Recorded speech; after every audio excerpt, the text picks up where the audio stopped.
Classic Metal Show right here on the classicmetalshow.com. That is brand new music from a band a lot of you may not be familiar with, but it's about time you learn. The band is called Fury. The name of the album is The Grand Prize. The name of the song is also The Grand Prize, probably my favorite song on the record. And on the line right now to talk about The Grand Prize, both the song and the record, is the lead vocalist and the guitarist of Fury. It is JJ. JJ, how are you, man? I'm very well, thank you. How are you? Oh, excellent, man. Well, JJ, as I was telling you right before we started, man, yours is one of those that shows that the internet actually can work sometimes.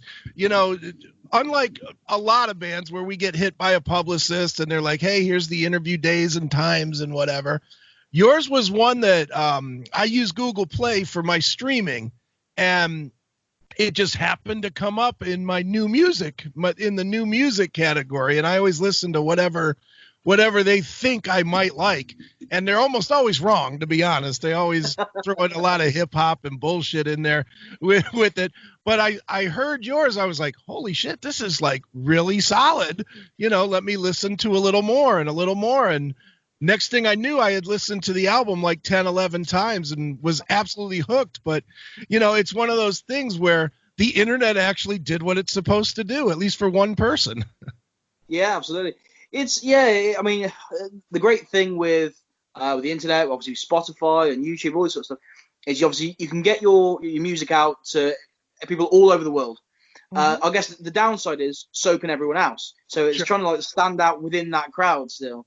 But it's cool. It's cool that it's you know, you picked it up just kind of at random. And that's really cool. Yeah, well, and you know, yours is one of those kind of bands that I think a lot of people are going to have to pick up that way because there's no major machine behind you or anything. I mean, unless I'm wrong, you guys are like completely independent, correct? Yeah, that's right. Yeah, so we've not got any labels. Like we're working with a friend of ours, Amy Chatterley, who's sort of acting as our manager. But again, that's still quite a sort of an independent, you know, kind of process. There's no major companies behind us. It's all sort of self-funded or funded obviously through sales, through the fans and all that sort of stuff. Sure, definitely. Well, JJ, for people that don't know, which would include me at this point, why don't you give everybody a little bit of history about the band Fury? You know, how long have you been together, and you know how you've grown as a band and that kind of stuff. So, really, I say that the band kind of really started, I think it's back 2010, so that was 10 years ago, where we kind of, because before that, you know, there was kind of sort of emanations of it, but nothing really, you know, became solid until then, really. That's when we got the first solid lineup. We actually started looking at recording an EP. So about 2010, so at the end of that year, we recorded our first EP and we put it out. I think it was March 2011. And so back in those days, so we had a bit more of a thrashier kind of sound. Like we've never been kind of full on, you know, like evil kind of thrash, but it was, you know, it had a bit more of a thrashy sound. And then so we did that, and we did another EP the year after. And then we thought, okay, well, it's, you know, time to, you know, try for the big one, do an album. Which took a while because we had a guitarist change in that time. So yeah, then 2014 we brought out the Lightning Dream album. It's our first album, and that was a bit more. There was certainly it wasn't prog at all, but it was a bit more progressive, certainly for us. Like quite long songs on there. You know, lots of different sort of structures and all that sort of thing. And so yeah, I mean, I think the average song length was 7 or 8 minutes. It sort of expanded. With the last track being like over 11 minutes. Got really well received. And then, you know, so that lineup then carried on for the second album, which was Lost in Space, which came out 2016. And again, same lineup and a similar sort of ethos in terms of, there was a lot of, again, long songs. This time culminating, and the last track was like over 14 minutes long this time. A big epic about pirates and sort of stuff. And that album had a bit more of it was less of the sort of thrash sound, more like a new wave of British heavy metal kind of vibe to it. And then after that album, obviously between that album and this album, it's been 4 years. And the main reason being is we've had some sort of lineup issues. Like since that last album, I'm the only sort of member that's left. Obviously, it must have been something I said. But it's all for various reasons. People left for different reasons. There's not really any big drama over it. It is what it is. It's one of the things, I guess, being in a sort of independent band. We're not making a living off of this, so it can be difficult at times. But yeah, so and then the major differences really between the last album and this one. I think after doing a couple of albums of, say, quite long songs, certainly I wanted to just kind of focus on like some good riffs, good vocal melodies, and so strip everything else back. So I'm not worried about the second key change that's happening like 8 minutes into the song or something like that. It's just about stripping it down. So good riffs, good vocals. And this album felt a lot like kind of just blowing off some steam in terms of songwriting. So no messing around, no nonsense, just straight ahead rock and roll.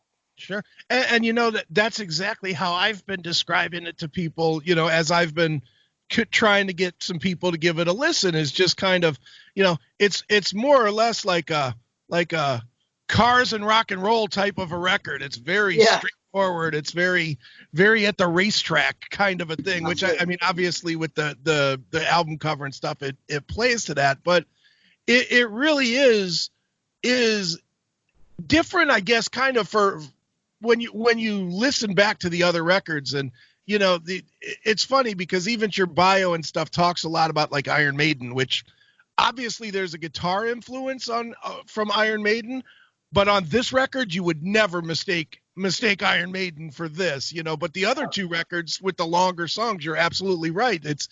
It came from that. I'm going to assume that you grew up, especially being there in England, that Iron Maiden is kind of like the pinnacle band that everybody kind of maybe starts with, is like, yeah, when you pick up a guitar, that's who you want to be. I mean, when I first started, for me, it was actually Metallica. Like, I wanted to be James Hetfield so much, like, but yeah, and as I went on, I got more and more into Iron Maiden. And I probably made like my sort of all-time favorite band now. Like, I've seen them live like, I don't know, 10 times or something like this. They're just an incredible band. I still love Metallica and still all other sort of bands, but yeah. And that was it. I guess someone once described our sound. Certainly, I think it's probably true of the last couple of albums. They said it sounds like Iron Maiden being played by Metallica, and I thought that was a really good compliment. Because these are two huge bands. Obviously, in metal. And I thought it was good. And certainly with the last album, like, it's very, like, you can definitely hear that Maiden influence in there. I think it's very obvious. Sure. And I think there's definitely a part of me that kind of not embarrassed by it, but just wanted to step away from it a bit. Like, it's great when you get the first review that says, "Oh, this sounds like Iron Maiden." You think, "Oh yeah, great, I really." And then when you get the sort of 10th review that goes, "Oh yeah, it sounds like," it's like, yeah, but there's more to it than that. So right. I think part of it was wanting to sort of step away a little bit from that.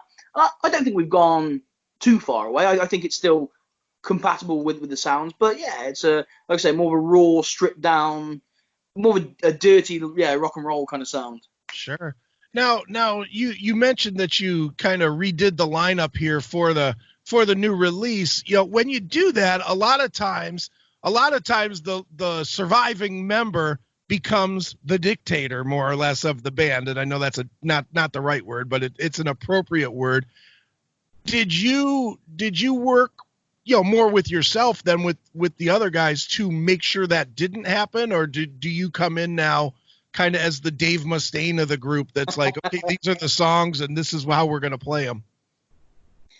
It's strange because I would actually say, not that I've ever really wanted to be the dictator of the band or anything like that, but I would actually say it's probably less of the case now than it was before. Okay. So I've always been sort of the main songwriter. Pretty much all the songs we've got on records is normally started off with certainly me structuring the songs, me coming up with the riffs, the chord progressions, the vocal melodies, and then taking it to everyone else, and then everyone else kind of adds their parts on. So that's always kind of been the case, and that was the case the first two albums, and it's happened with this album as well. Yes, I suppose there has been slightly less influence on things like song structure, with the new album, with the new guys, because obviously some of these songs I've been working on since the last album came out. But no, I've always been. I've never wanted to just be, oh, this is my band and everyone's going to do things my way, because I think then things become very, I don't know, like you can't really expand like that. If you've got one person's, just doing, everything, there's no room for growth then, I don't think, or very little room for growth. And there's very little room for, I don't know, especially with this album, like I feel like there's a lot of things in there that have a bit, slightly experimental, and it's just like, yeah, let's just try this. And if the guitarist or Jake or Becky the bass player or even Tom drummer, if they've come up with like an idea, then yeah, let's give it a go. Let's try it. But no. I've always been very cautious of that, and I've always I've tried to address that head on. When the guys have come into the band, I've been like, look, if there's an idea you don't like, if there's an idea you have that you want to express, absolutely just bring it forward. If you think that I'm doing something wrong. So I've always tried to get away from that. I mean, even doing interviews, I did ask Tom, Tom Fenn, the drummer. I asked him the other day. I was like, obviously I've got these interviews lined up. I said, but by all means, if you want to do one. And he was like, well, if you're getting sick of them, then I can do one. I'm like, no, I love doing interviews, but I just don't want to steal the limelight. He's like, no, you do them. So but no, not at all. I mean, I don't know. Maybe they'll disagree. But well, I'll tell you this, you've got the interviewing down just because it's obvious you like to ramble like I do, man. Sorry. No, it's all good, man. Believe me, it's a whole lot better than asking a question, getting yes, no, yes. Well, JJ, let's talk about the first single, Burnout, which is a great representation of the entire release, man. It's an old school, just straight up rocker. There's no confusing what it is by listening to it. There's no, it's just for a classic metal fan like myself, it is a great introduction to the band because it just grabs you from the first second and it's just, pedal to the floor, man. Talk a little bit about that song. Wow. Burnout. So Burnout is actually, it's one of the earliest songs that I had written. So after Lost in Space came out in 2016, there were a few songs that, we started demoing straight away. And Burnout was one of them. And yeah, again, it came from that, like, for the moment, I'm not really interested in doing, 8-minute songs. I just want to, I think that is, like you say, I think it sums up the album quite well because it's, well, hopefully it's, big, strong, catchy riff, just straight in there. Some big kind of, vocals. It's just, I don't know, I guess it kind of sums up what we're about as well in terms of like, we're quite a fun band. Like a lot of our songs are quite energetic, quite fun. But yeah, and it was just about just trying to make a good, metal, good rock and roll song, whatever you want to call it. And obviously, having things like the couple of like bass solos in there and just, exploring that kind of bit of musicianship where it's just a bit more rock and roll, really. I mean, there's obviously a big, for me, there's a big Motorhead influence in there. There's probably also a bit of Phil Collins in there as well. Maybe I shouldn't say that. Edit that bit out. Believe me, man. And our fans know it. I'm one of these guys that it's nothing for me to go from NWA to Kid Rock to Cannibal Corpse to Iron Maiden.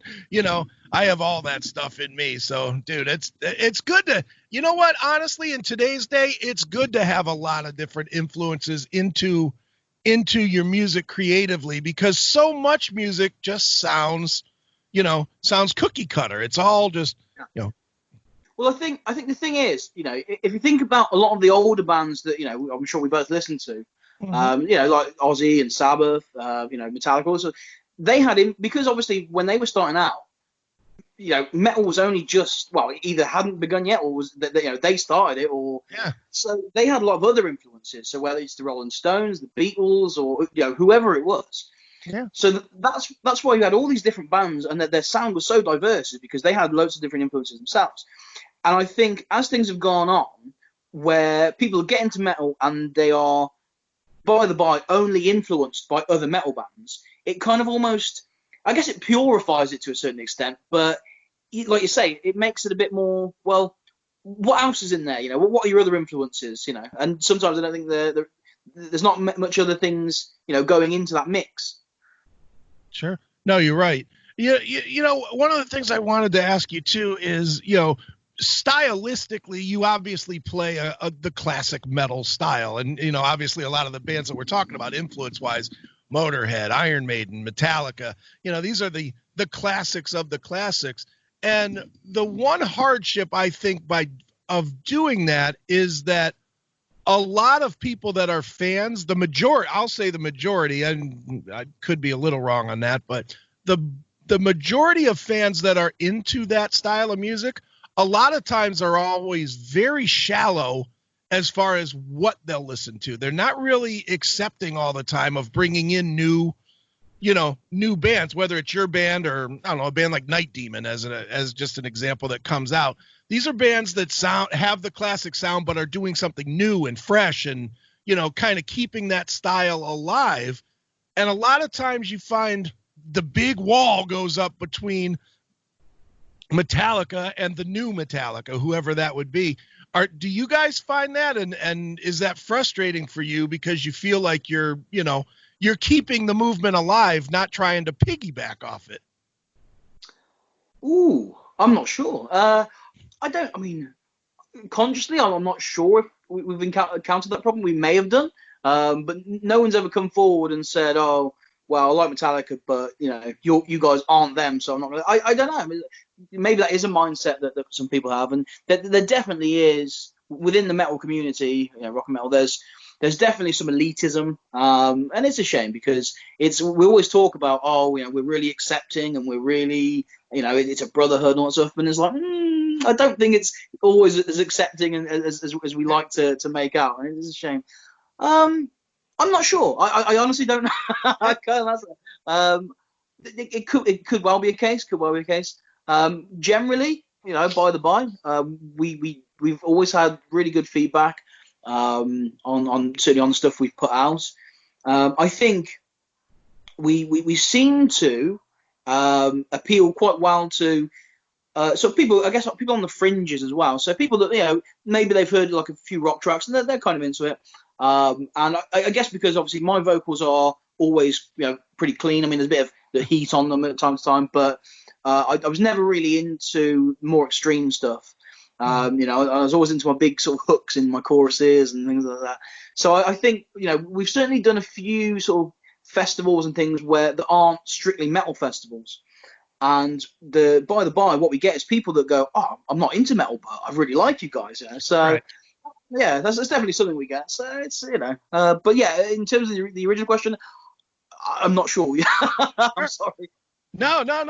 You know, it is such a weird phenomenon. You know, I see it all the time with the radio show, because a lot of times on the radio show, you know, we'll get people that complain all the time. They'll be like, "Oh, there's nothing good coming out. There's nothing new coming out." And then I'll be like, "Okay, well, try this or try that or try that." And like, "Oh no, well, you know, it's not Deep Purple and it's not Metallica, and it's, you know," it's like, all right, well, what do you want? Do you want something new, or do you just want to keep playing, you know, Deep Purple and rock, you know? Yeah. And you know, well, go ahead. Sorry. Go ahead. I mean, I think as well, like that kind of mindset. I mean, even when, like, say Metallica or Deep Purple, whatever it is, when they release a new album, like, I think that same mindset's like, "Oh, you know, I'm not sure. I'm not going to listen to the new album because it's not going to be as good." And it's like, well, you haven't listened to it yet. Like, you know, give it a chance. And I think sometimes, you know, after a bit of time goes by, and it's, you know, whatever album it is no longer the new album, then it's almost a bit more acceptable, because it's like, metal fans are weird. No, you're right. And, you know, since we're talking a lot about Metallica's that band. You know, the last two records, I'll put those last two records against just about anything that they've done. I'll even put them up against the first four, the vaunted first four. Are they as good?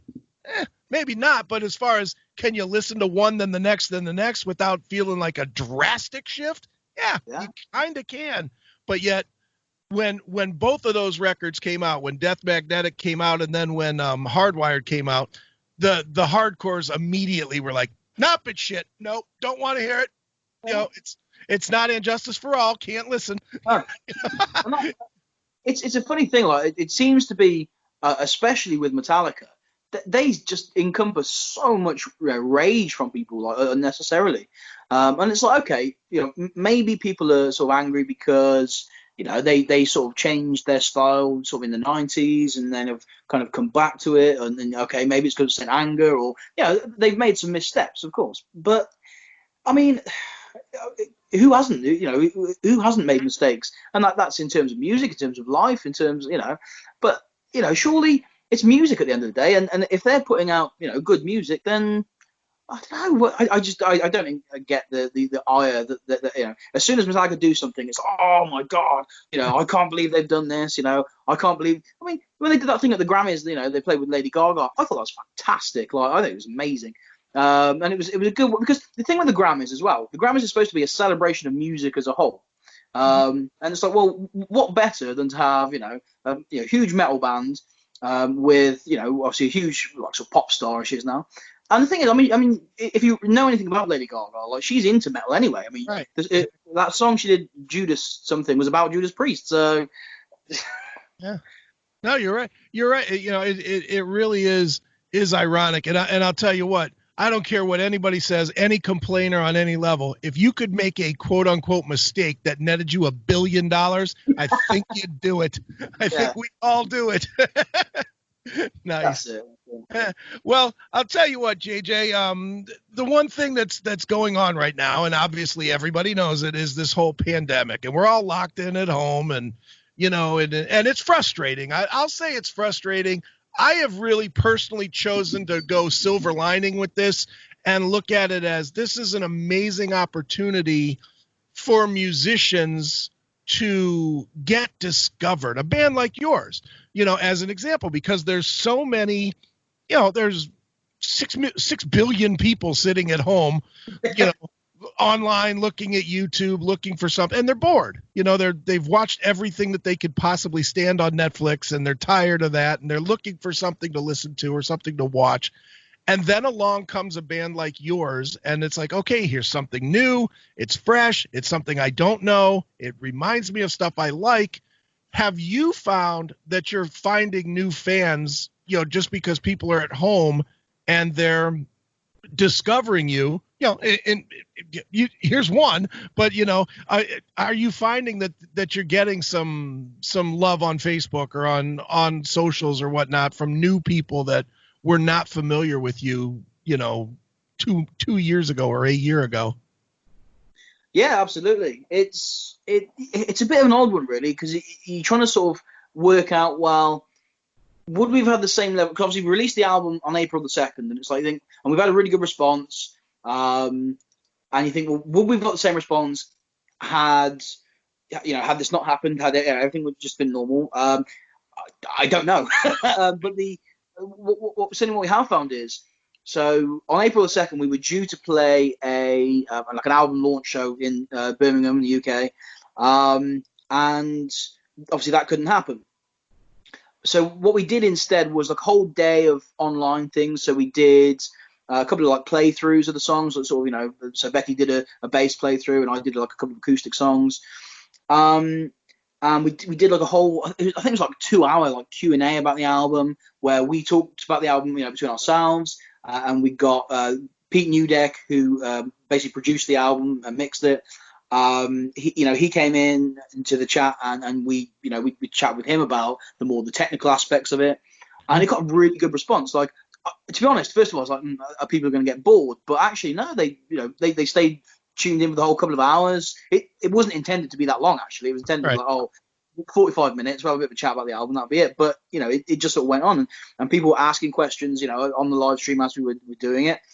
So yeah, we did a whole host of stuff. So we kind of made an event out of the day, even though we weren't releasing it. Even though, we did do a launch gig. And to be honest, I mean, that video, the last time I looked, that video had reached something like 6,000 views. Okay. And obviously, doing a launch gig, we would never have played to 6,000 people, sort of hometown launch. Like, we've probably done a few hundred, but like not as many. We wouldn't have got out to so many people. and the album's been selling like every day. Like we're getting more and more sales.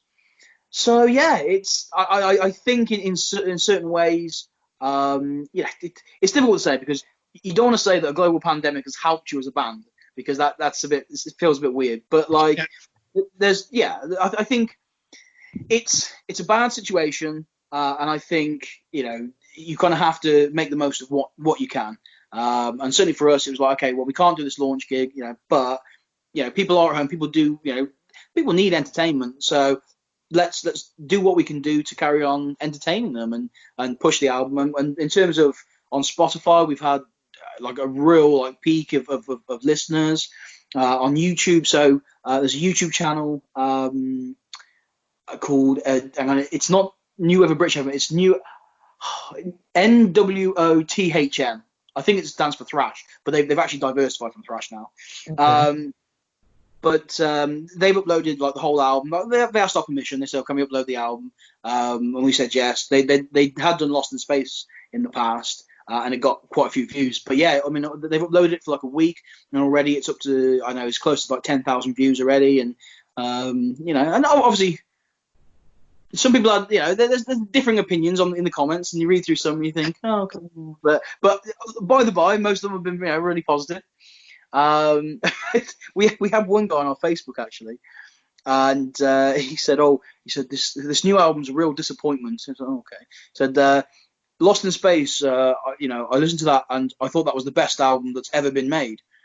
So this album is like, and this is just a good rock album. I was like, oh, well, I'm sorry I couldn't match up to the best album that's ever been made. Like, sorry I couldn't make it twice. Like, sorry I've only made a good rock album. Like, right.